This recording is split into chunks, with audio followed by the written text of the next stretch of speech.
Assalamualaikum warahmatullahi wabarakatuh. Waalaikumsalam warahmatullahi Ya, wabarakatuh. bertemu lagi peserta didik SMA Negeri 13 Depok pada kegiatan bincang-bincang dan talk show mengenai beberapa informasi yang berkaitan dengan kelas 12.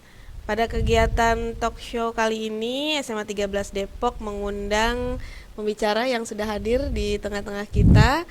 Untuk pembicara di sini ada Bapak Fahrino Zulmansyah Eshum. Beliau adalah tutor dan konsultan pendidikan di BKB Nurul Fikri. Kemudian kami juga mengundang moderator yaitu Bapak Roni Siregar SIP. Beliau adalah tutor dan pengajar English ya Pak ya di BKB Nurul Fikri. Baik, untuk talk show kali ini kita akan mengangkat tema mengenai mau kemana habis SMA gitu ya. Jadi mungkin untuk kelas 12, peserta didik kelas 12 mungkin sudah mulai bertanya-tanya gitu, setelah SMA ini mereka akan kemana. Nah, dengan mengundang narasumber mungkin nanti kita bisa mendengarkan ada informasi apa saja gitu, kemudian kemana setelah SMA ini peserta didik bisa melanjutkan jenjang pendidikannya. Mungkin itu untuk pembukaan kami. Selanjutnya akan diserahkan ke moderator kita yaitu Bapak Roni Siregar SIP. Dipersilakan. Bismillah. Ya. Bismillahirrahmanirrahim. Assalamualaikum warahmatullahi wabarakatuh. Waalaikumsalam warahmatullahi wabarakatuh. Alhamdulillah, alhamdulillah bil alamin wassalatu wassalamu ala asrafil anbiya wal mursalin wa ala alihi ashabi rasulillah jama'in. Puji syukur kehadiran Allah SWT atas izin Allah pada kesempatan hari ini kita bisa diundang ke studio SMA 13 Depok dalam rangka untuk berbagi informasi informasi, motivasi dan juga inspirasi buat adik-adik semua yang ada di kelas 12. Pertama kami ucapkan terima kasih pada Bu Indah khususnya Sekolah SMA Negeri 13 Depok yang telah mengundang kami buat berbagi pada kesempatan hari ini. Baik, adik-adik kelas 12 semuanya, tadi sudah diperkenalkan oleh Bu Indah dengan Kak Roni sebagai moderator, ya, Kak Roni di NF sebagai pengajar literasi bahasa Inggris. Dan hari ini alhamdulillah berkesempatan hadir juga Kak Fahrino ya. Jadi bisa dipanggil Kak Fahri atau Kak Rino. Fahrino Zulyamansyah. Alhamdulillah Kak Fahrino bergabung di Nurul Fikri sebagai pengajar bidang informasi pendidikan. Beliau juga konsultan pendidikan NF dan juga sebagai pengajar bahasa Indonesia, literasi bahasa Indonesia. Ya, alhamdulillah yang cukup menginspirasi buat kita semua. Beliau adalah alumni dari Universitas Indonesia. Jadi siapa yang ingin masuk Universitas Indonesia, ini adalah sebuah hal yang harus kalian nanti coba perjuangkan ya di PTN nanti, di masa persiapan untuk masuk PTN. Alhamdulillah setelah hadir bersama kita Kak Fahrino, dan pada kesempatan ini kita akan bincang-bincang tentang setelah SMA mau kemana ini Kak Fahri ya.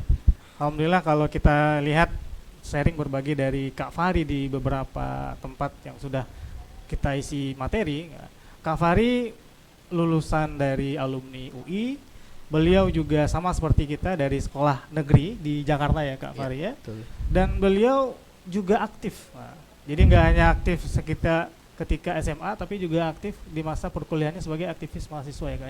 Nah, hari ini kita akan coba gali, dapatkan informasi bagaimana nih setelah masuk ke SMA selanjutnya kita kemana ini Kak, beberapa pilihannya. Mungkin sebagai pengantar begitu Kak Fahri, mungkin Kak Fahri bisa langsung kita buka nih. Baik. Kita sampaikan informasi, inspirasi dan motivasi bagi adik-adik kita yang hadir. Ya, silakan. Bismillahirrahmanirrahim. Assalamualaikum warahmatullahi wabarakatuh. Waalaikumsalam. Alhamdulillah nahmadu wa nasta'inu wa nastaghfiruh wa na'udzu billahi min syururi anfusina wa min sayyiati a'malina may yahdihillahu fala mudhillalah wa may yudlilhu fala hadiyalah. Alhamdulillah, puji syukur kehadirat Tuhan yang Maha Kuasa, Allah Subhanahu wa taala, yang pada kesempatan pagi hari ini diberikan kesempatan untuk kembali berkunjung ke SMAN 13 Depok Tadi Bu Indah Ya. sudah menerima kami dengan baik. Terima kasih Bu Indah. Sangat hangat ya di SMA 13 Depok ini, dan jujur ini pertama kalinya saya ke sini. Walaupun kalau Depok itu bukan tempat yang asing bagi Iya. saya, karena ya tadi sudah disampaikan Kampus. ya Oh, kampus iya. saya dekat, kebetulan kalau dari sini paling 10 menit nyampe Iya. kan ya Bu ya, di ke Dekat. UI gitu ya. Jadi bukan tempat yang asing juga, tapi jujur untuk SMA 13 ini baru pertama kali saya ke sini, dan alhamdulillah gitu ya dikasih kesempatan ke sini, itu saya bersyukur. Nah, bagi saya ketika berkunjung ke satu SMA tertentu itu jadi ada pahala silaturahmi Iya. juga begitu ya Bu ya. Jadi alhamdulillah dikasih kesempatan silaturahmi, karena ada sebuah hadis mengatakan silaturahmi itu bisa memanjang umur juga gitu ya, dan insya Allah berkah gitu. Jadi kakak juga senang ya, ini kalau di Nurul Fikri kita panggilnya kakak Oh, biasa iya. ya Bu ya. Kakak. Kita nggak jarang banget dipanggil Pak Bapak. gitu ya. Walaupun mohon maaf nih ya kalau udah agak sepuh gitu kan, udah 50-an, 40-an ke atas masih dipanggil Kak ya Karoni ya. Jadi jarang sekali dipanggil Bapak, walaupun ada beberapa yang dipanggil Bapak juga. Jadi sesuai dengan tadi apa yang disampaikan oleh Bu Indah, oleh Pak Roni gitu ya, Kak Roni, kita hari ini akan bincang-bincang gitu ya terkait persiapan pasca SMA, atau mau kemana sih nih habis SMA atau SMK. Ini karena kenapa SMK, karena ini materinya umum gitu ya. Yang pasti kita juga sebelum sampai ke situ harus tahu dulu beberapa hal. Di slide-nya nanti ada, tapi lebih kepada jalur masuk kali ya, jalur masuk perguruan tinggi negeri.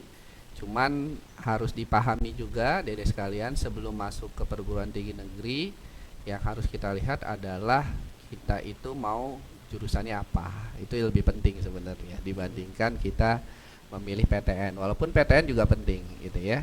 Jadi kita mau jurusan apa, karena itu akan berkaitan dengan karir. Saya yakin di sini guru BK di SMA ini juga pasti sudah pernah menyampaikan hal tersebut mengenai karir. Itu lebih penting dibandingkan PTN mana saja. Walaupun PTN itu salah satu cara kita untuk nanti ke depannya ketika kita kerja itu lebih dimudahkan biasanya pada umumnya gitu ya. Kita tidak menutup mata bahwa PTN-PTN bagus gitu ya, seperti misalkan PTN kakak nih ya di UI, itu pasti banyak menyerap tenaga kerja profesional pastinya ya di bidangnya masing-masing. Walaupun tidak tertutup kemungkinan PTN-PTN lainnya maupun PTS gitu ya. Ada 3. Yang pertama yang mesti kita ketahui mengenai jenis perguruan tinggi ya, ada PTN, PTS, dan PTK. Nah, kita nggak begitu banyak menyinggung PTS di sini ya Bu ya, karena memang PTS ini perguruan tinggi swasta. Itu biasanya jalurnya atau tesnya itu berbeda. Kalau yang umum PTN gitu ya, yang umum PTN, mungkin adik-adik juga pada saat ini sudah selesai ya jalur SNBP gitu kan. Nah, SNBP, SNBT dan seterusnya nanti akan kakak jelaskan. Itu sudah selesai sekarang ya. Tinggal nanti menunggu lagi untuk jalur tes yang selanjutnya SNBT ataupun jalur mandiri. Nah, itu bisa PTN. PTK beda lagi, perguruan tinggi kedinasan ya, seperti STAN. Ini kebetulan di gambarnya nggak kakak munculin ya. Ada sebenarnya logo-logonya gitu ya, beberapa universitas atau sekolah tinggi biasanya. Sekolah tinggi yang kedinasan seperti tadi kakak sebut, ada STAN, STSN, STIS gitu ya. Yang itu biasanya juga menyerap tenaga kerja pastinya lebih banyak. Karena kalau lulusan perguruan tinggi kedinasan biasanya dia langsung dihubungkan ke dunia kerja, kementerian biasanya seperti itu. Nah, jadi adik-adik sekalian, sebelum kita nanti berbicara lebih jauh gitu ya, nah, kita akan coba lihat mengenai PTN-nya dulu gitu ya, Bu Indah. Baru nanti setelah itu kita masuk ke yang PTK gitu ya. Kalau PTS nggak terlalu kakak singgung.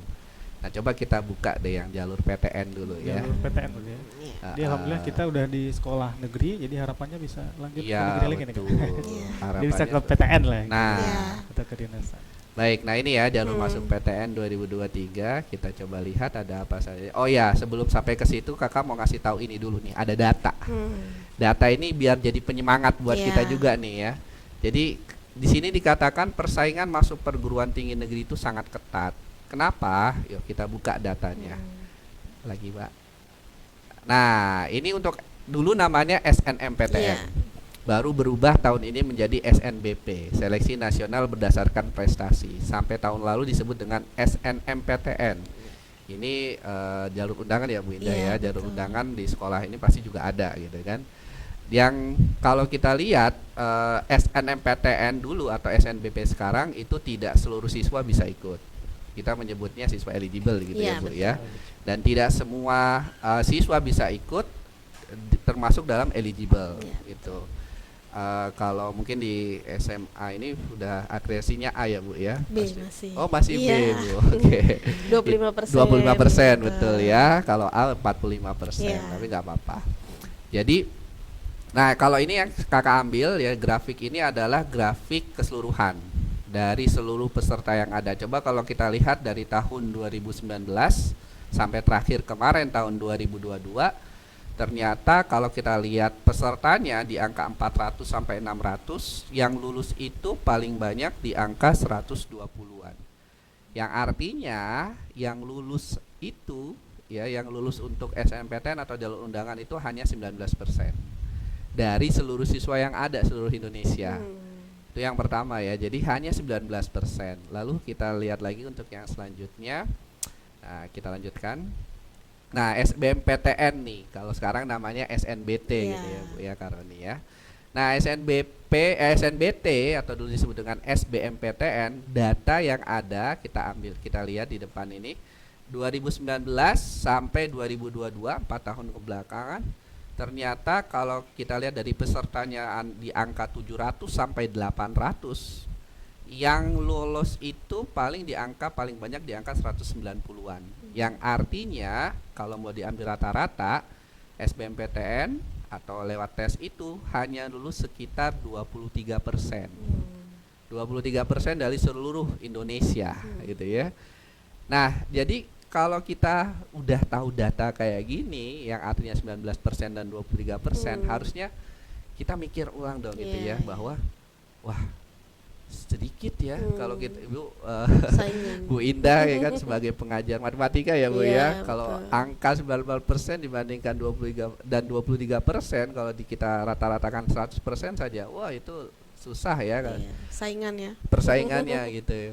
Jadi makanya kalau kita biasa-biasa saja nih di SNBP misalkan sekarang, lalu di SNBT nanti masih biasa-biasa saja, maka yang akan terjadi adalah kita bisa nggak termasuk golongan yang 20%-an ini gitu ya. Nah itu yang harus adik-adik persiapkan dari sekarang ya.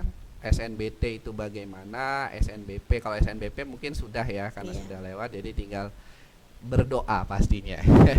Setelah ini insya Allah kakak yakin kalian bisa banyak lagi ikhtiar ya, bukan sekadar menunggu ya, bukan sekadar menunggu saja, tapi bisa saja dengan tambahkan berdoa gitu ya. Kalau dulu ada siswa saya di Nurul Fikri Bu, dia itu sampai minta doa itu ke siapa saja. Iya, minta doakan ya. Iya, ke siapa saja. Dia nggak ngelihat, mohon maaf nih Bu ya, bukan masuk menyinggung, misalkan di sekolah ada carakannya gitu ya, tukang bersih-bersihnya ada ini, dia mintain doa, Pak doain saya ya Pak biar saya lulus di sini, sampai ke tukang jualan gitu ya. Warung sekolah. Iya, warung, Pak saya lagi ikut ini nih SNB ujian masuk perguruan tinggi negeri, saya mau ikut ujian, tolong didoain ya Pak gitu kan, biar nanti saya bisa kuliah di sini jurusan ini di universitas ini, dan harus spesifik. Itu yang selalu saya ajarkan juga biasanya ya. Kalau kita doa itu harus spesifik. Kalau cuma bilang ya Allah aku mau mobil, nah Allah bingung tuh mobil yang mana gitu kan. Kalau bisa spesifik, aku mau mobil Fortuner misalkan, keluaran terbaru, nah gak apa-apa, kita kan berdoa gak masalah gitu ya.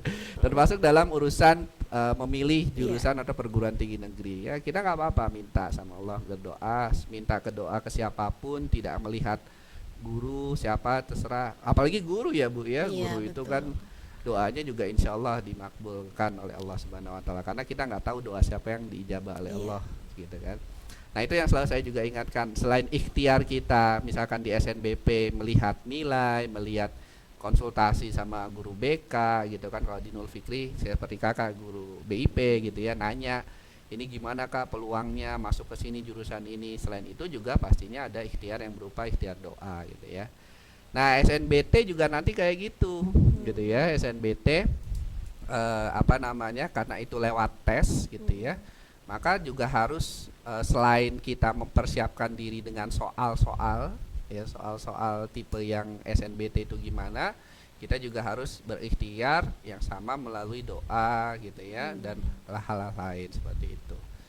Kita coba lanjutkan dulu. Nah ini mungkin jalur masuknya sih di ini lagi.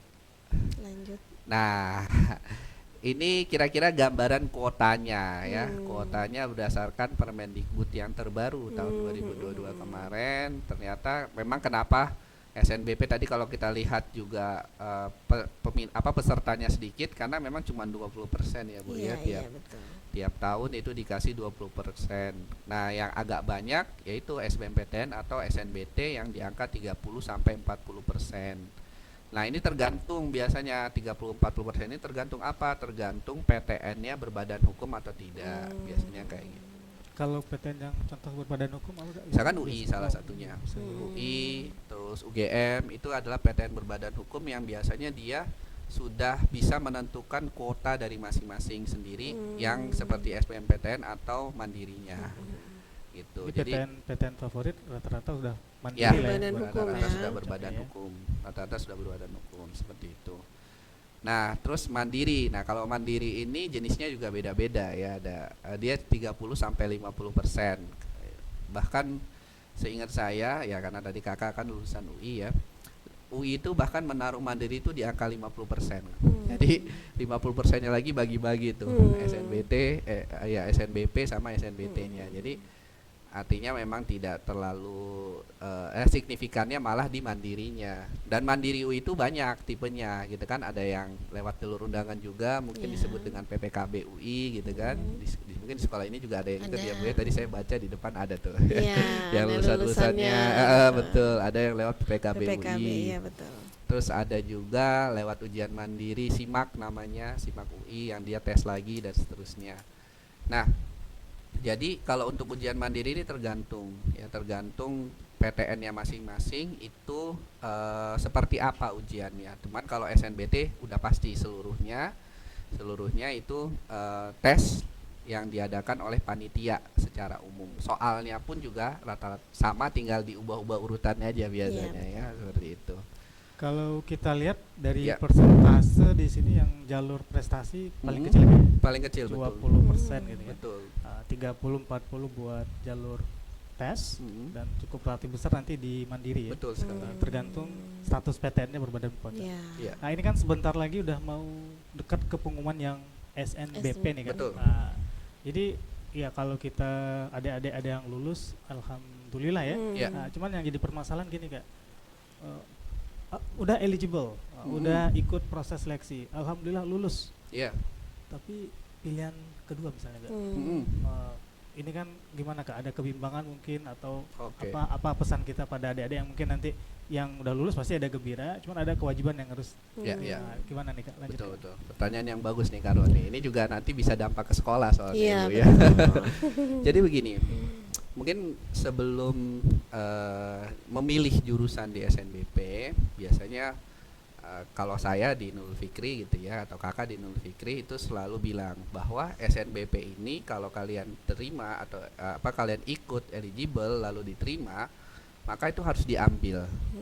Harus diambil. Alasan pertama adalah karena kalau kita SNBP sudah lulus, kita nggak bisa ikut SNBT. Dipastikan ya? Iya. Di blok ya? Datanya di lock. Begitu. Datanya di lock. Jadi datanya sudah di lock. Karena kita pakai namanya SSO, single sign on ya di panitia SNBP. Jadi kalau misalkan sudah SNBP keterima, maka otomatis dia tidak bisa ikut SNBP. Itu yang pertama. Terus kalau mandiri masih bisa nggak Kak?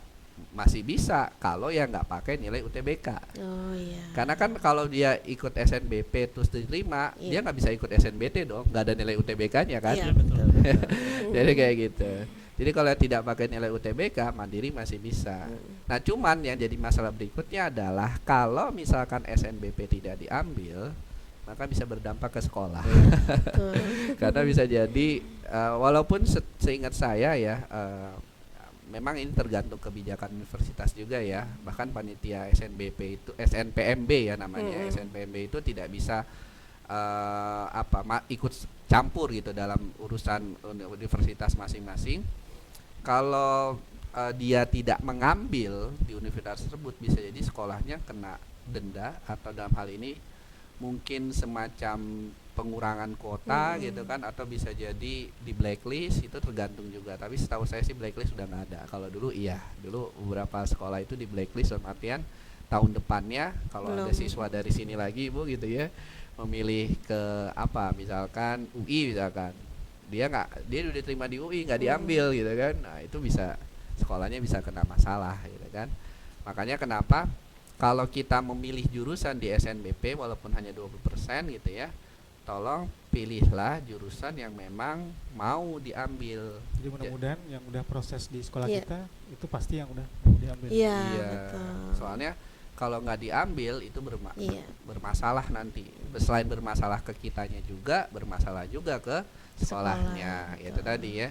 Kitanya jadi nanti terbatas sekali kalaupun mau ikut ujian mandiri. Misalkan ada yang bilang kan, ya Kak saya masih bisa ikut ujian mandiri. Iya memang masih bisa ikut ujian mandiri, cuman ya tadi itu kan banyak juga ujian mandiri Iya. yang pakai nilai Pakai UTBK. Iya. UTBK. Iya.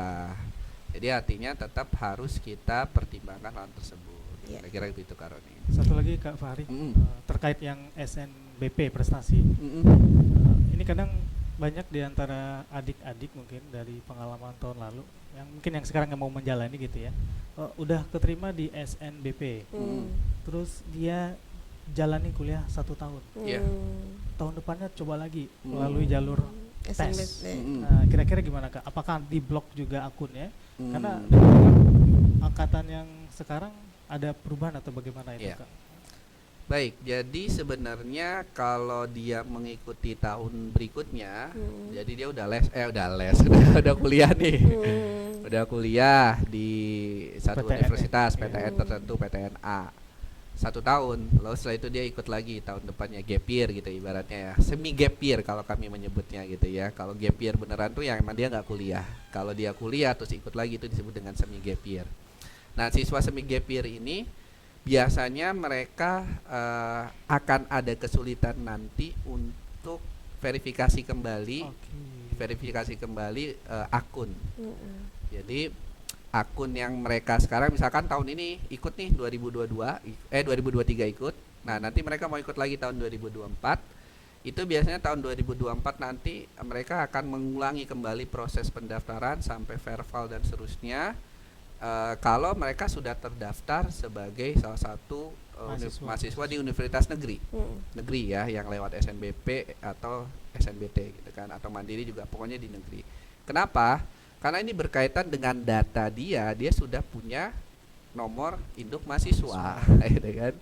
Jadi artinya ketika dia sudah punya nomor induk mahasiswa, biasanya NISN-nya atau sekolahnya itu akan bermasalah.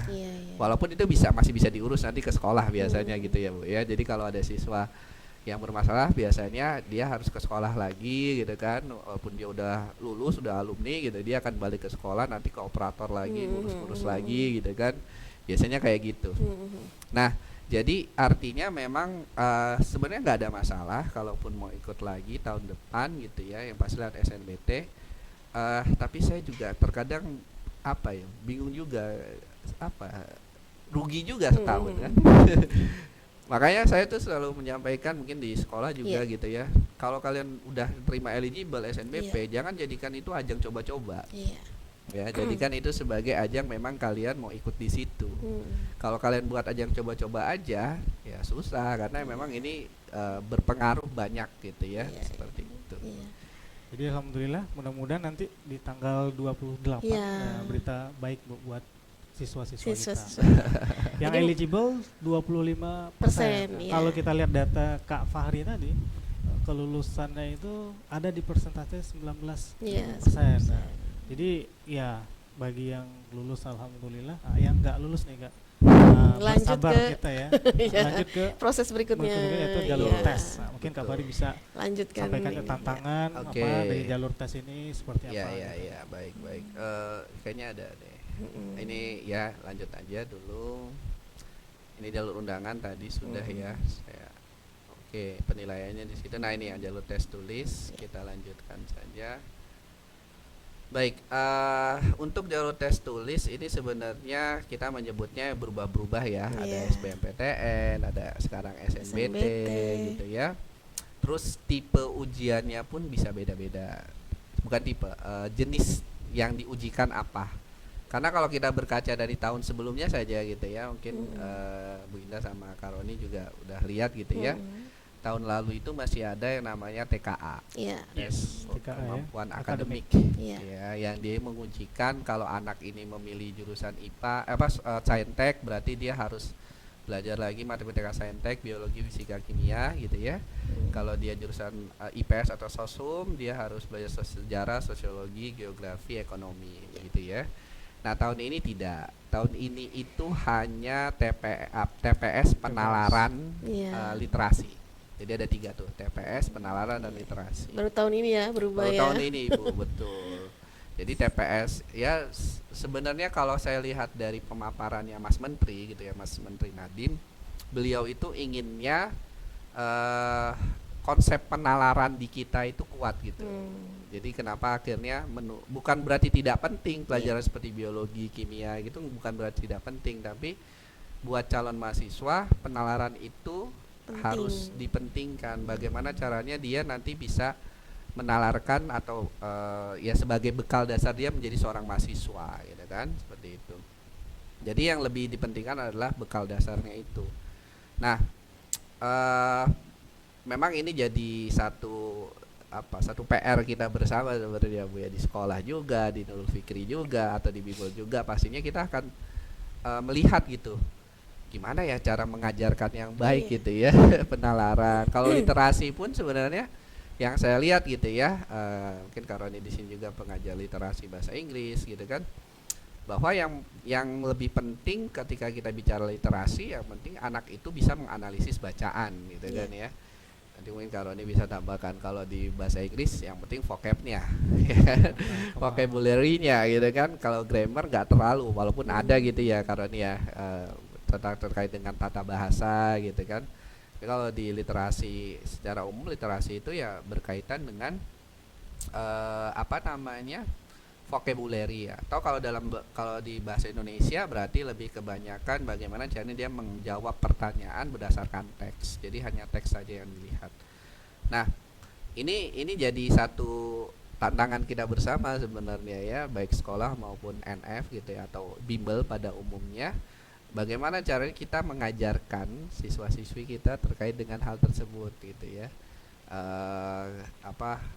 Penalaran ya, kalau dulu mungkin TPA gitu ya, tes potensi akademik gitu ya, tes potensi akademik yang di sekolah bisa jadi tidak ada gitu ya Bu ya. Kalau kita kan umum ya, kalau di sekolah kan ada matematika ada gitu ya, bukan matematika, bahasa ada, tapi kan nggak spesifik ke yang sifatnya seperti itu ya, TPA itu literasi ya. gitu ya.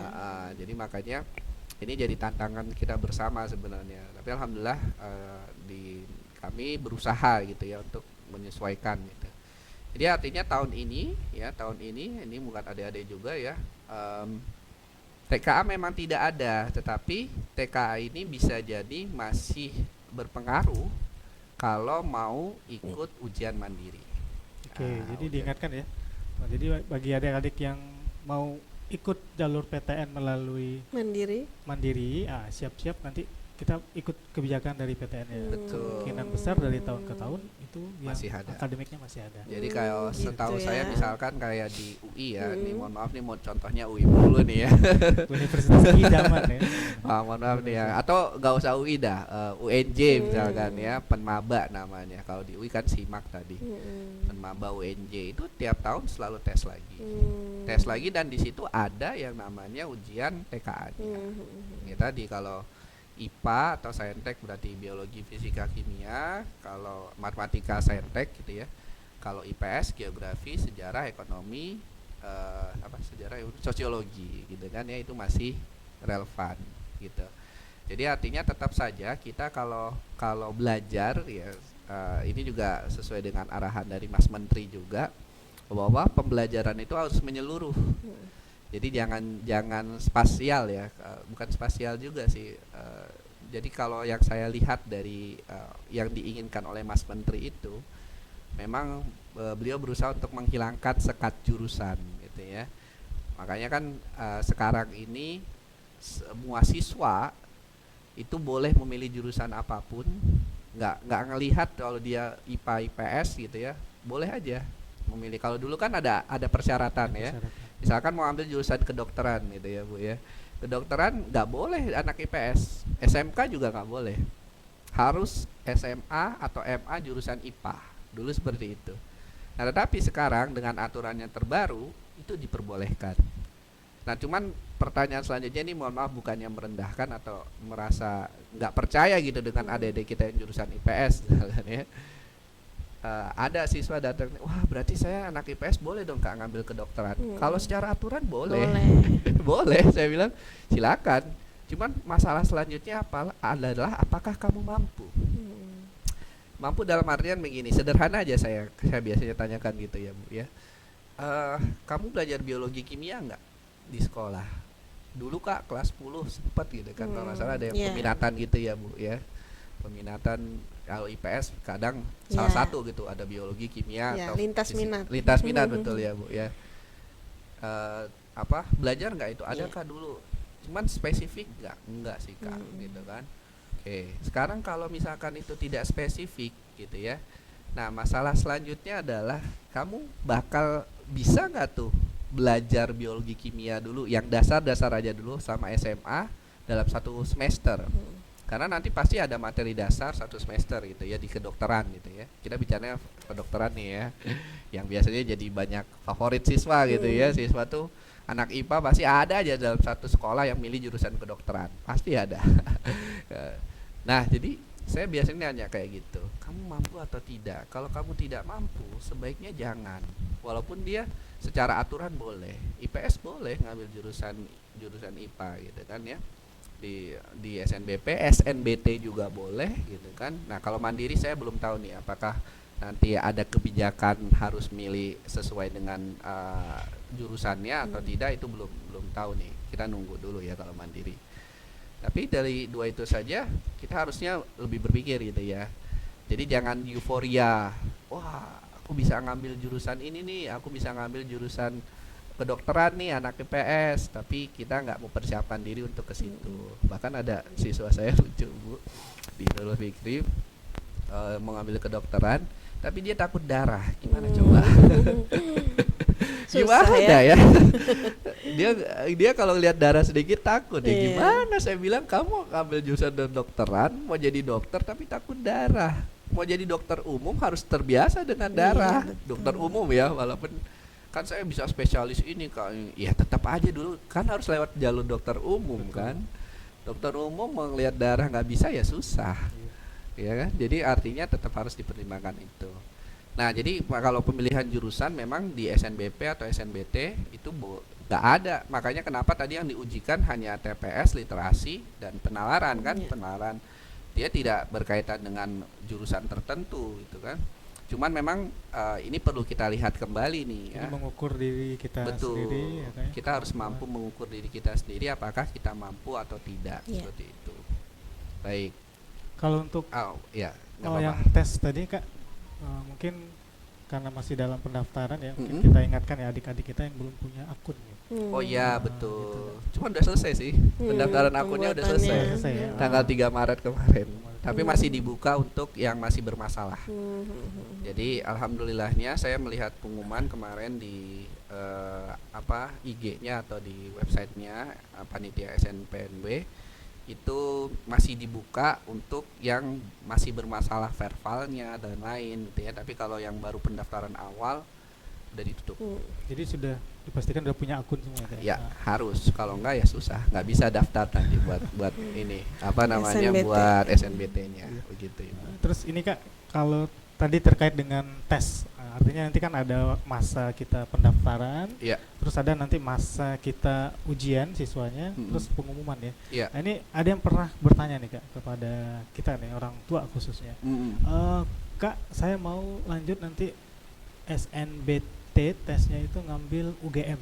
Iya. Apakah anak saya gitu kan? Apa saya harus ke Jogja untuk tesnya? Oh, baik. Atau misalnya Kak, ini kayaknya kalau di Jakarta sekitaran Jawa Barat persaingan udah tinggi gitu kan, mungkin saya akan ambil kuliah di daerah Sumatera.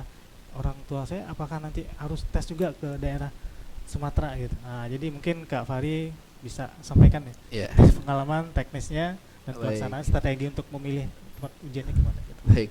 Sebenarnya itu nggak ngaruh. Jadi Nggak ngaruh pastikan sama nggak ngaruh sekali. ya, Dede ya. Ya, insya Allah itu nggak ngaruh sama sekali ya. Mau kalian tesnya di UGM, mau kalian tesnya di UB gitu, misalkan kalau mau ke Malang artinya gitu ya, nggak ngaruh juga sebenarnya gitu ya.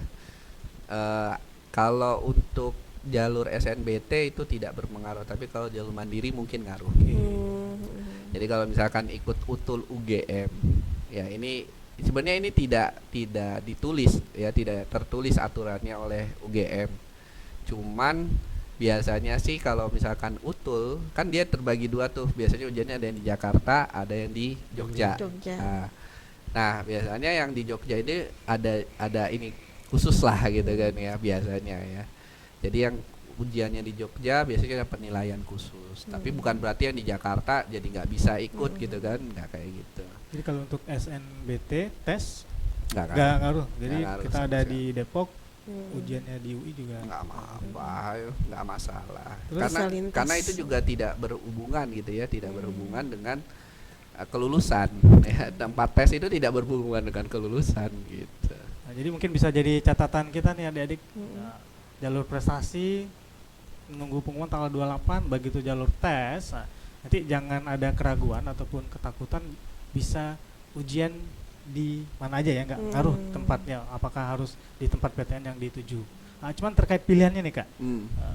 Waktu kita SNBP, itu adik-adik sering bertanya Kak, kalau mau dua pilihan, satu pilihan berarti harus ada satu di Oh ya, lokasinya betul. gitu. Gimana kalau untuk SNBT Kak? Ya. Saya ada di Jawa Barat, apakah salah satu pilihan Harus saya Jawa harus ada Barat Jawa gitu. Barat? Nah, betul. Nah, ini biar nggak salah. Apa Ya, tuh ini takut pasti memilih nih? sekolah juga udah aware tuh biasanya kayak gitu ya. Kalau SNBT bebas. Bebas saja ya Kak ya? Kalau SNBT bebas. Memang kalau SNBP ini yang harus aware nih. Biasanya ada siswa yang dalam tanda kutip ngeyel gitu ya. Kalau saya mau, itu kejadian tahun lalu, siswa saya anak Serang kalau nggak salah. Cirebon. Berarti kan masuknya Jawa Barat ya Bu ya, sama kayak di sini kan Depok Jawa Barat ya. Dia mau ngambil pertama UB, yang kedua Udayana, Bali gitu kan. Luar semua ya. Di luar semua. Tapi pilihan, jadi dalam pandangannya gini kan, yang tertulis di aturan itu memilih satu jurusan dua kampus yang berbeda. Jadi misalkan dia ngambilnya teknik elektro. Nah, satu teknik elektro UB, satu teknik elektro Udayana. Nah, dalam pandangan dia itu boleh kayak gitu. Padahal itu tidak boleh, ya. Kenapa? Karena dia di Cirebon, di Jawa Barat, berarti salah satunya harus PTN yang ada di Jawa Barat. Untuk yang jalur prestasi. Gitu ya. Jadi nggak boleh tuh kayak gitu. Ya carilah PTN yang ada di Jawa Barat. Kan banyak ya di Jawa Barat. UI juga termasuk Jawa Barat sebenarnya. UI, ITB, Unpad, ya kan. UPI itu kan termasuk Jawa Barat dan lain-lain. Nah, itu yang kalau untuk SNBP. Kalau SNBT bebas, dia boleh di mana aja. Boleh di mana? Boleh di mana aja pilihannya, nggak ngaruh juga sama dia tempat ujiannya, gitu kan ya. Jadi kalau SNBT ini sebenarnya lebih asik sih ya, maksudnya kalau untuk pemilihan jurusannya gitu. Jadi itu murni berdasarkan scoring test ya Kak? Ya, nilai betul, scoring test. Jadi ini juga yang mesti diperhatikan mungkin skornya ya, skor kalau sekarang kan kita menggunakan namanya IRT ya, Item Responsibility Theory, Responsible Theory atau Responsibility, saya agak lupa gitu ya. Jadi tidak lagi ada yang namanya nilai mati atau ada lagi yang namanya itu nilai minus, itu tidak ada lagi ya. Kita pakai setiap soal itu punya bobot. Ya mungkin sekolah juga pasti sudah aware tuh, sudah ada beberapa sekolah kayaknya udah mulai menggunakan itu juga tuh di Iya, ujian-ujian sekolahnya gitu kan. Jadi artinya pakai bobot satu soal itu berapa bobotnya gitu, ada bobotnya masing-masing dan tidak ada nilai minus. Makanya kenapa saya selalu sampaikan juga ke siswa gitu ya, atau adik-adik sekalian nih, kalau kalian SNBT isi aja semuanya.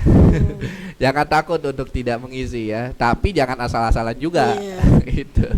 Jangan asal-asalan juga. Maksudnya kalaupun memang kalian udah mentok gitu ya, coba cari yang mendekati. Kalau nggak diisi itu Sayang. kayaknya sayang sekali ya Bu ya. Jadi kalau bisa diisi saja, tapi juga jangan dari awal asal-asalan gitu ya. Coba nanti kalau misalkan memang sudah sangat mentok, udah nggak ketemu lagi jawabannya, atau aduh kok kayaknya saya salah ngitung gitu kan, atau misalkan ini kayaknya ada 2 nih di literasi bahasa Inggris misalkan, kayaknya mirip-mirip nih, pilih aja salah satu yang mendekati, kan siapa tahu benar. Dan itu tidak masalah ya. Jadi jangan sampai kita malah ngosongin. Kalau ngosongin itu malah jadi apa ya, menurut saya jadi sayang sekali gitu ya. Jadi nggak apa-apa, diisi saja seperti itu. Jadi tetap harus ditargetkan Ya. sesuai soal gitu kan, dikerjakan semampu mungkin, dan jangan sampai ditinggal ada yang kosong. Jadi bukan berarti nembak. Iya, jangan sampai kita belum apa-apa udah nembak aja kan, kata Kak Fahri, boleh nggak ada nilai minus kan. Yang penting diisi. Oke. Jadi gini Kak, sebelum kita masuk ke kedinasan, ada satu hal yang cukup menarik juga nih. Tadi di awal Kak Fahri bilang mau kita melalui jalur prestasi atau melalui tes atau mandiri, penting itu adalah terkait dengan jurusan. Iya. Nah, gitu. Sebenarnya bagaimana sih Kak kalau kita ingin memilih jurusan itu gitu kan? Apakah ada syarat atau tips khusus, pandangan khusus, pertimbangan khusus terkait jurusan? Karena begini Kak, ada siswa yang mau jurusan misalnya kayak yang di sekolah kita nih Bu, ada yang konsultan tentang jurusan hukum gitu kan. Nah, hukumnya Universitas Indonesia gitu kan. Nah, gimana Kak kalau misalnya saya pilih jurusan hukum yang lain gitu kan, apakah di PTN yang lain, apakah ini jadi peluang besar selalu di luar kota atau di provinsi yang terdekat? Terus gimana Kak dengan orang tua? Ini yang sering bentrok gitu kan, antara pilihan adik-adik misalnya ingin jurusan A gitu kan, tapi orang tua ingin jurusan B, tapi nilai bakat di C ya. Mungkin kombinasinya gimana Kak? Jadi catatan buat adik-adik kita. Baik. Syarat untuk memilih jurusan ini Kak. Biasanya saya bilang 2K. 2K. Yaitu kemauan dan kemampuan. Kemauan ini berkaitan dengan keinginan atau niatnya mau ambil jurusan apa.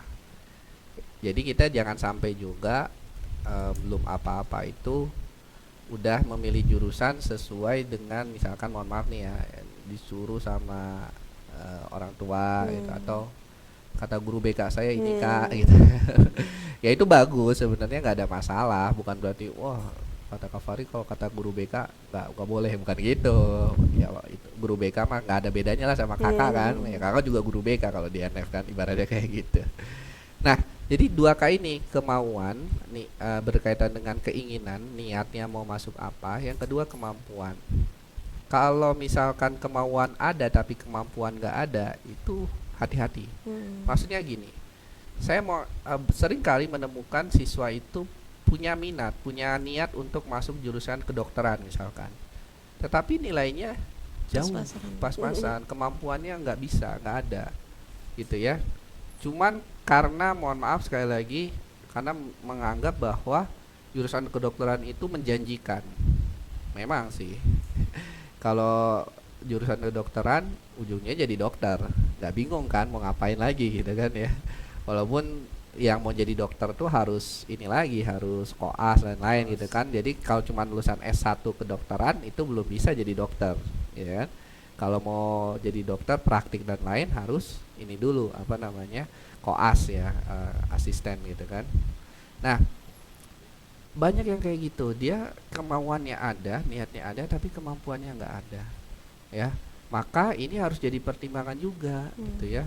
Ketika kita mau ngambil jurusan tertentu, coba minimal dilihat dari selama kamu di SMA ini, itu nilai tertinggi itu di pelajaran apa gitu kan ya. Mm-mm. Di pelajaran apa? Kalau kedokteran berarti biologi kimianya harus tinggi.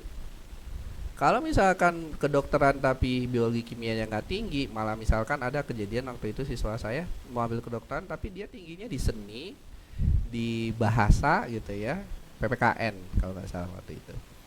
Terus saya bilang, ini kamu tuh sebenarnya jurusan yang cocok buat kamu tuh jurusan-jurusan IPS gitu ya, karena kamu lebih condong ke situ walaupun dia anak IPA katanya.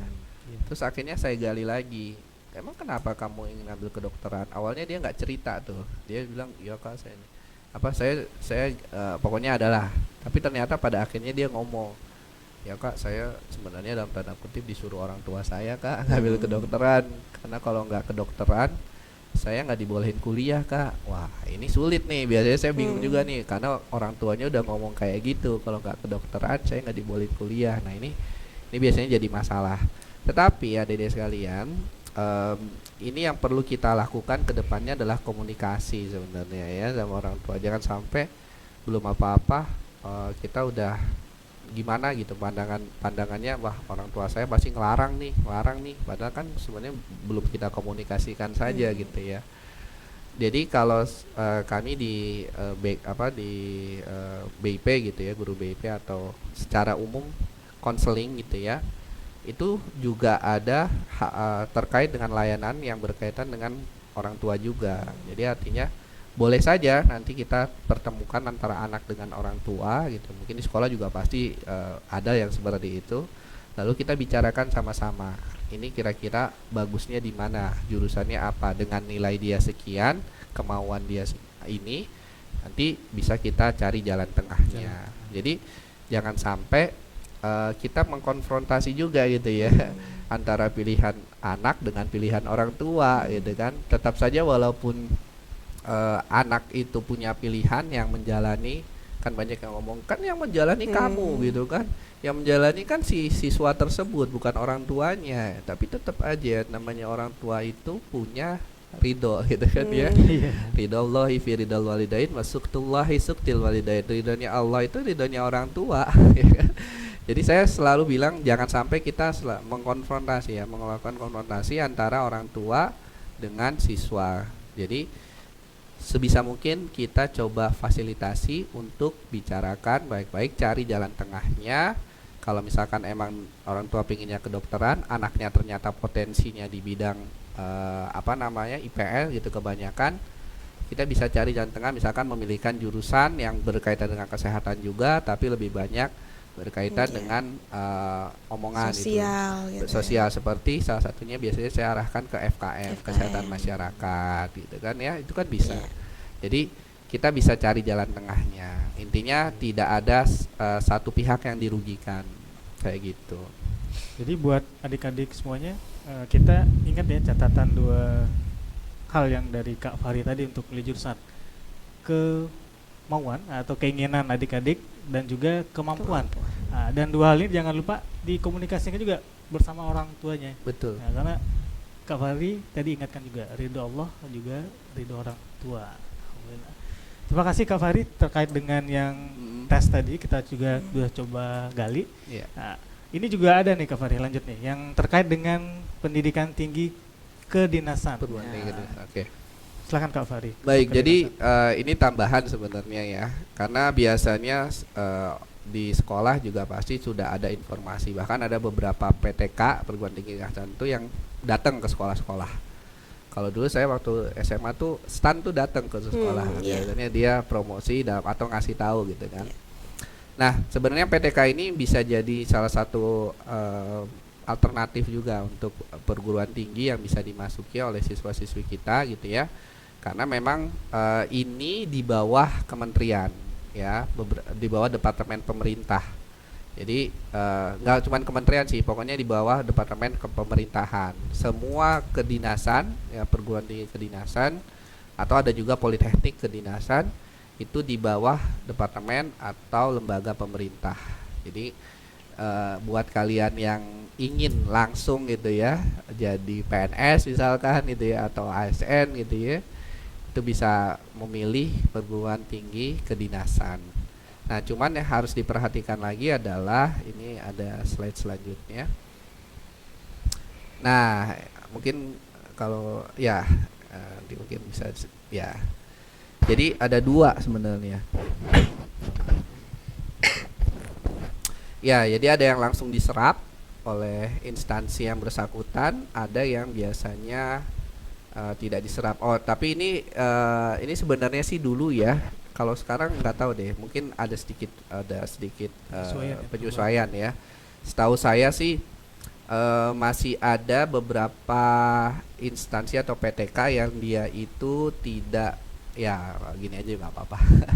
Ya tidak langsung diserap gitu ya, tetapi biasanya akan dibicarakan ya, ini biaya pendidikannya ditanggung bersama antara mahasiswa dan pihak penyelenggara atau PTK itu sendiri kayak gitu.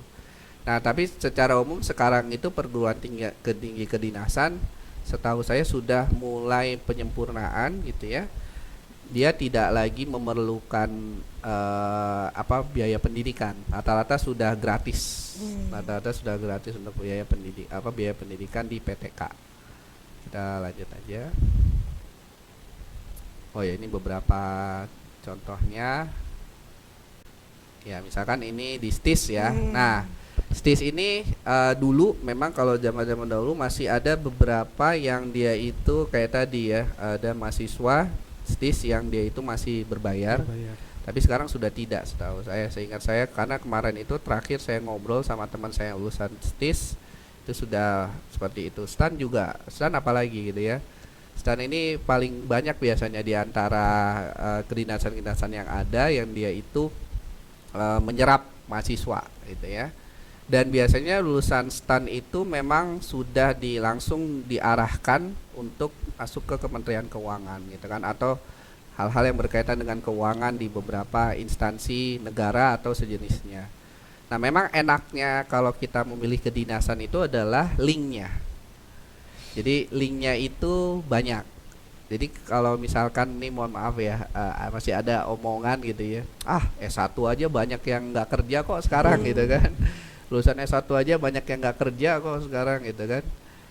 Bahkan dari perguruan tinggi negeri juga banyak gitu yang nggak kerja. Nah, memang kalau PTN tidak menjamin itu, karena PTN itu kan memunculkan lulusannya untuk menjadi seorang pemikir sebenarnya ya, yang dia nantinya akan mengembangkan keilmuannya di bidang tersebut gitu kan. Nah, tapi kalau dia sudah kedinasan, itu biasanya sudah mulai diarahkan untuk mengambil pekerjaan ya, atau profesi atau karir yang berkaitan dengan apa yang dia pilih pada saat dia kuliah. Seperti itu. Jadi langsung praktek. Langsung praktik ya, kayak tadi STIS, terus tadi ada IPDN, itu pasti dia sudah langsung difokuskan untuk ke Kementerian Dalam Negeri ya, dan seterusnya. Nah, ini beberapa saja ya, beberapa contohnya yang saya lihat sebenarnya. Perguruan tinggi kedinasan itu intinya dia memang berusaha untuk menyerap tenaga kerja yang akan langsung siap kerja untuk di pemerintahan, seperti itu. Kalau tadi kita SNBP prestasi tes itu ada situs website khusus resminya kan terpusat ya. Nah, kalau untuk yang kedinasan ini gimana Kak? Tidak untuk ada. Sumber informasinya Ya, gimana? kalau yang terpusat tidak ada.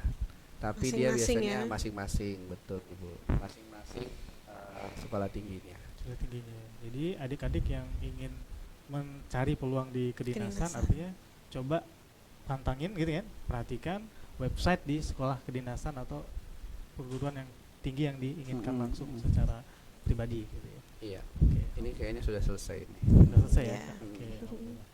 Kalau di sekolah kita sendiri bagaimana Ibu? Langsung aja. Kalau terakhir. untuk Ya. yang jalur tes sama kedinasan banyak selalu ini. Iya, jadi mungkin tadi dari awal dulu ya Pak ya, mungkin untuk SNBP tadi Prestasi ya. prestasi, kebetulan kita kerjasama dengan NF juga ya, Iya. untuk MBPJ-nya Betul. gitu. Jadi itu salah satu upaya sekolah gitu, supaya anak-anak tidak salah memilih jurusan karena berdasarkan tadi keinginan dan kemampuan. Jadi ketika anak ingin apa, kemudian dari MBPJ itu ya mungkin bisa membantu dari segi kemampuannya, apakah anak tersebut mampu atau tidak gitu. Kemudian untuk tadi efek ke sekolah ya Pak ya, kita sebelum kita daftarkan, kita pertemukan dulu dengan orang tua gitu, bahwa konsekuensinya ketika sudah diterima ya harus diambil begitu. Jadi mungkin tadi nanti pengumuman ya gitu buat peserta didik, kalau nanti alhamdulillah diterima gitu ya, konsekuensinya memang harus diambil begitu, karena sudah pernyataan juga gitu dari orang tua dan siswanya seperti itu, karena tadi khawatir dengan efek lanjutan untuk sekolah seperti itu. Lalu kemudian untuk SNBT Pak, kita memfasilitasi siswa dengan pendalaman materi ya, bekerja sama dengan NF juga gitu, sudah berjalan. Jadi memang alhamdulillah kita menjalin kerjasama ya Pak ya di NF dengan SMA 13. Mudah-mudahan ini menjadi salah satu upaya kita untuk meningkatkan daya serap lulusan kita gitu, karena salah satu indeks prestasi sekolah itu adalah jumlah lulusan yang terserap di SMA di PTN begitu. Jadi untuk SNBT mungkin lebih banyak tadi ya porsinya, minat gitu ya. Kalau kedinasan banyak juga sih gitu. Cuman memang kalau kedinasan difasilitasi secara langsung belum, karena memang dia masing-masing ya seperti tadi. Jadi yang minat ke polisi dia mungkin ada, tapi dikelompokkan sama BK-nya gitu. Jadi ada seperti konsultasi kelompok ya gitu, seperti yang ke polisi gitu. Rata-rata kita banyak nih ke Akpol gitu, polisi gitu ya, ABRI dan sebagainya. Itu sih yang kedinasan yang lebih banyak kalau di sekolah kita gitu arahnya. Iya, alhamdulillah. Mungkin gitu. Adik-adik semua tadi juga udah dengar ya, bahwasanya ketika adik-adik semuanya lulus dari sekolah ini, sekolah punya harapan bahwasanya adik-adik bisa lanjut ke perguruan tinggi ya, terutama khususnya yang negeri dan kedinasan, karena ini akan menjadi untuk mengangkat indeks prestasi sekolah kita sendiri. Betul. Kan asik ya, misalnya pada tahun angkatan ini 2023 SMA 13 Depok lulus di PTN. Wah, banyak sekian, ya, gitu ya. Jadi insyaallah camkan bahwasannya akan jadi sebuah legacy ya, warisan nama baik angkatan adik-adik untuk sekolah kita khususnya SMA 13 Depok, dan juga untuk pendidikan di Jawa Barat juga khususnya begitu. Demikian mungkin dari Ibu Kak Fahri ada kata-kata penutup. Kan gini Kak, tadi ada jalur prestasi yang mungkin sudah dilupakan, terus jalur tes dan juga mandiri. Nah, kira-kira untuk mengambil peluang tes atau ujian di semua itu ada nggak Kak? Apakah nanti hanya cuma tes doang atau mandiri nanti? Apakah beberapa kali mandiri yang bisa diikutin? Terkait pelaksanaannya nih Kak. Ini sebenarnya berkaitan dengan closing statement saya.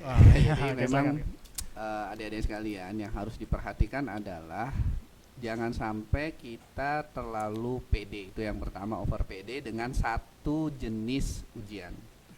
Karena ada beberapa kejadian yang dia terlalu pede dengan SNBP, akhirnya dia nggak nyiapin buat tes dan buat mandirinya apalagi. Dan ini masalah karena ini kejadian tahun lalu gitu, kebetulan siswa saya yang menangani. Dia terlalu pede dengan SNBP atau dulu senam PTN, walaupun secara nilai sebenarnya dia masuk. Secara nilai dia masuk. Lalu peringkatnya juga tinggi di sekolahnya gitu kan. Nilai masuk, peringkatnya tinggi walaupun dia tidak punya sertifikasi gitu ya, tidak ada sertifikat, tidak ada prestasi khusus. Terus alumninya juga ada gitu ya di jurusan dan universitas yang dia pilih. Jadi peluangnya cukup besar lah. Tapi saya pribadi mengatakan kamu tetap harus siap-siap ya Dek. Jadi jangan sampai kita over gitu ya, over PD atau terlalu berlebihan. Boleh PD gitu ya, boleh kita percaya dengan kemampuan diri sendiri, kita mau mendapatkan jurusan itu boleh, tapi jangan sampai terlalu berlebihan, karena yang di dalam Islam pun juga nggak boleh lah israf gitu ya, jangan terlalu berlebihan gitu ya. Nah, jadi jangan sampai kita terlalu ya udah saya SNBP aja Kak, SNBT-nya nggak disiapin, mandirinya tidak dipersiapkan. Jadi tiga-tiganya aja disiapin. Kita mempersiapkan diri untuk dalam tanda kutip kemungkinan terburuk Ya, kemungkinan terburuk apapun itu harus kita siapkan, kita terima dengan baik. Tuh. Makanya kalau bicara masalah peluang, saya selalu bilang bahwa peluang kalian di masing-masing tipe itu sama, di masing-masing jenis tes itu sama.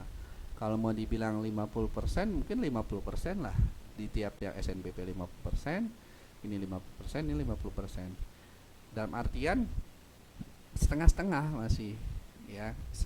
Kenapa saya bilang setengah-setengah? Karena pilihannya cuma dua, lulus atau tidak lulus, ibaratnya gitu kan. Kalau pilihannya cuma lulus tidak lulus, berarti 50% lulus, 50% tidak lulus, gitu kan pilihannya kan. Iya. Jadi saya selalu bilang gitu aja, biar mereka itu akhirnya juga mikir itu, atau adik-adik kita atau anak-anak kita tuh berpikir bahwa wah, berarti kan saya sebenarnya belum pasti juga ya masuk ke satu universitas lewat satu jenis ujian saja. Tapi kalaupun dapat, alhamdulillah gitu ya. Dan jangan berlebihan juga. Kalaupun udah dapat ya bersyukur, persiapkan untuk menuju ke universitasnya, gitu kan ya. Menyiapkan semuanya untuk pendaftaran ulangnya. Ya walaupun kalau misalkan lulus nanti SNBP Maret, kan habis itu nganggur tuh 3 bulan. Sampai nanti baru mulai aktif lagi mungkin di bulan Juni atau Agustus gitu kan. Juni Juli paling ya. Juni Juli pun belum kuliah biasanya ya, masih ya daftar ulang, penerimaan mahasiswa baru dan gitu-gituan ya. Jadi artinya memang kita harus mempersiapkan sesuatu ya, segala kemungkinan yang ada ya, jangan sampai kita terlalu over gitu ya, dan jangan lupa pastinya tetap berdoa, itu yang juga selalu kakak sampaikan gitu ya, bahwa saya lagi kita tidak tahu doa siapa yang akan diijabah oleh Tuhan, oleh Allah, maka kita berdoa saja dan minta doa kepada siapapun. Jadi kalau bicara peluang ya itu tadi, saya sih menganggap bahwa mereka itu peluangnya 50%, di PTK pun juga sama gitu kan. Nanti persiapkan semuanya. Jadi yang mesti dilakukan memang ini juga sesuai dengan ini keinginan Mas Menteri kali ya. Gimana caranya kita melek informasi gitu loh ya. Melek informasi. Jadi jangan sampai kita terlalu mengandalkan sekolah misalkan, atau terlalu mengandalkan guru BK atau NF, terlalu mengandalkan informasi dari NF untuk informasi PTN atau PTK gitu ya. Kalian juga bisa tuh ya, cari informasi sendiri gitu ya. Cari informasi sendiri, jangan sampai kita terlalu dalam tanda kutip dicekokin gitu kan ya. Seperti itu. Jadi itu paling yang bisa saya sampaikan gitu ya. Terus juga yang terakhir adalah bangkitkan motivasi. Teruslah berpikir positif gitu. Itu juga yang selalu kakak sampaikan ya, bahwa kita harus selalu berpikir positif. Jangan belum apa-apa udah pesimis ya, belum apa-apa udah negatif. Dan motivasi terbesar itu kan sebenarnya dari diri kita sendiri. Mau Mario Teguh ngomong apa, kalau misalkan kalian mungkin nggak ini ya, Mario Teguh atau Pak Ari Ginanjar Agustian, siapalah trainer motivator terbaik di dunia itu ngomong sesuatu tapi tidak ada pergerakan dari tubuh kita, dari diri kita, motivasi dari dalam diri kita, maka itu sebenarnya tidak berpengaruh apa-apa gitu ya. Makanya tetap bagaimana yang paling penting adalah bangkitkan motivasi kita, berpikir bahwa PTN atau PTK atau ketika kalian kuliah nanti itu adalah langkah awal kesuksesan kalian. Langkah awal kalian menuju ke dunia yang sebenarnya, di dunia pekerjaan. Bekal yang diberikan oleh guru-guru kalian di SMA ini jadikan dasar untuk kalian menghadapi dunia kalian nanti yang sebenarnya di perkuliahan, seperti itu. Jadi jangan dilupain juga waktu di SMA ngapain gitu kan, nasihat-nasihat dari guru jangan dilupain ya, tapi tetap itu jadikan sebagai dasar bekal kita untuk mempersiapkan perkuliahan, dunia perkuliahan yang kata orang itu adalah miniatur kehidupan kita sebenarnya. Seperti itu. Seperti aja Kak Roni, Bu Indah. Iya. Alhamdulillah udah sama kita dengarkan ya nasihat dan juga informasi dari Kak Fahri. Mudah-mudahan ini nggak jadi semacam informasi kosong gitu. Adik-adik udah terima informasinya, dapat inspirasi dan motivasinya. Nah, semuanya kembali lagi nih ke dalam diri kita masing-masing. Karena seperti Kak Fahri bilang, motivasi datang dari dalam. Power come from inside. Ya, terakhir mungkin dari kita sebagai penutup. We are here today because of yesterday. Mm. Without today, tomorrow will never be. Jadi kita hari ini adalah karena kita yang kemarin. Kita yang lalu udah ada sekarang di SMA 13 Depok. Akan melangkah ke depan, ya. Lulus dari SMA ini menuju perguruan tinggi atau lanjutan mana yang kita pilih. Tapi kuncinya, without today, tomorrow will never be.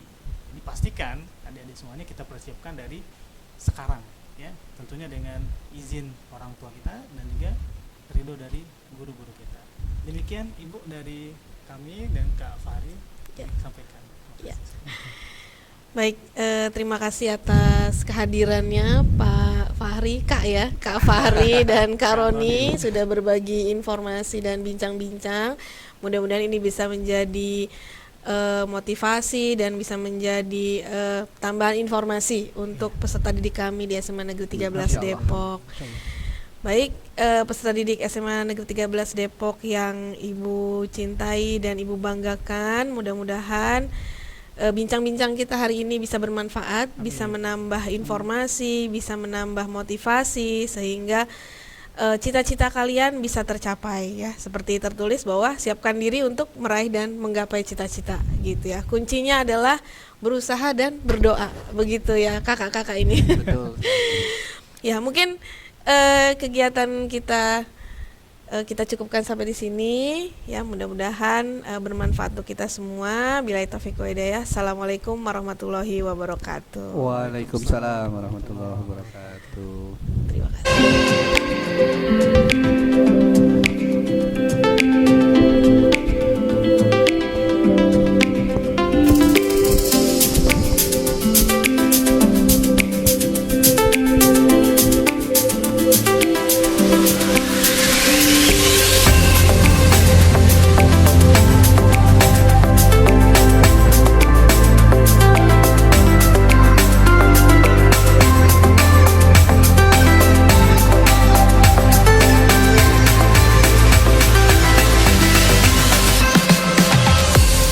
Bismillahirrahmanirrahim. Assalamualaikum warahmatullahi wabarakatuh. Salam sejahtera buat kita semua. Saya Teti Susanti SPD, Kepala SMA Negeri 13 Kota Depok, bertugas terhitung mulai tanggal 6 Desember 2021. SMA Negeri 13 Depok berdiri pada tanggal 14 Juli 2014. SMA Negeri 13 Depok beralamat di Jalan Padurenan, Cisalak Pasar, Cimanggis, Kota Depok. Visi sekolah adalah terwujudnya generasi yang berprestasi, berkarakter, berbudaya lingkungan, berlandaskan IPNTAK dan IPTEK. Misi sekolah adalah 1. Melaksanakan pembelajaran dan pendampingan secara efektif. 2. Memberikan layanan pembelajaran dengan nilai-nilai agama, budaya bangsa dan berbasis teknologi. 3. Menumbuhkan penghayatan terhadap ajaran agama yang dianut dan budaya bangsa. 4. Melengkapi, mengoptimalkan dan memelihara sarana prasarana. 5. Mengadakan program pengembangan life skill kepada peserta didik. 6. Menerapkan manajemen berbasis sekolah yang partisipatif dengan melibatkan seluruh warga sekolah. SMA Negeri 13 Depok memiliki tenaga pendidik sebanyak 60 orang, tenaga non-kependidikan 20 orang, dan jumlah rombongan belajar sebanyak 30. Sarana prasarana yang mendukung kegiatan belajar mengajar di SMA Negeri 13 Depok sebagai berikut.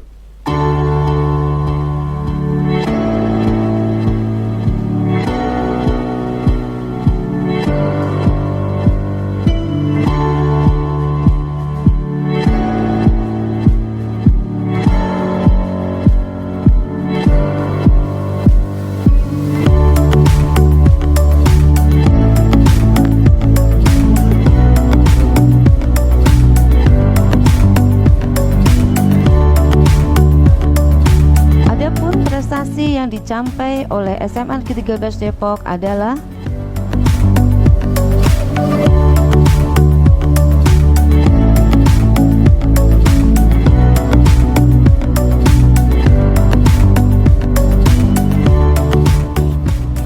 demikian profil SMA Negeri 13 Depok. Terima kasih.